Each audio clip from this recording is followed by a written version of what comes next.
मन्दिर गुम्बा जाँदा पूजा गर्ने दर्शन गर्ने मात्रै होइन, आफूले गरेको पाप स्वीकार्ने, माफी माग्ने गर्नुहोस् र कुशल कर्म गर्ने, धर्मको बाटोमा हिँड्ने, ज्ञान लिने गर्नुहोस्।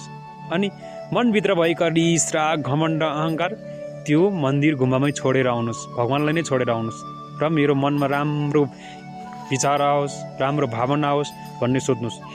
त्यो रिस, राग, घमण्ड, अहङ्कारले चाहिँ असत्यलाई सत्य देखाउने, नराम्रोलाई राम्रो देखाउने, राम्रोलाई नराम्रो देखाउने, अनावश्यक रिस उठ्ने गराउने, दुःख दिने मात्रै गराउँछ। क्षणिक चिजलाई चाहिँ त्यो नै परमानन्द कुरा हो भनेर भ्रामिक बनाउँछ। त्यसैले गर्दा त्यो चिज चाहिँ तपाईँले नबिर्सिकन मन्दिरमा छोडेर आउनुहोस् र ज्ञान लिएर सत्यको बाटो, धर्मको बाटोमा हिँड्ने गर्नुहोस्। सबै प्राणीलाई दया, माया, करुणाले हेर्ने गर्नुहोस्। जसरी तपाईँलाई पीडा हुन्छ त्यसरी नै अरू प्राणीलाई पीडा हुन्छ, चाहे तनबाट होस्, मनबाट होस्, वचनबाट होस्। तपाईँले नराम्रो गर्दा अरू प्राणीलाई पनि दुःख हुन्छ, पीडा हुन्छ। त्यसैले गर्दा तपाईँले सकेसम्म सबैलाई राम्रो गर्नुहोस् र राम्रो गर्दै गर्दाखेरि राम्रो होस् भनेर लालची राख्ने स्वार्थी काम पनि नगर्नुहोस्।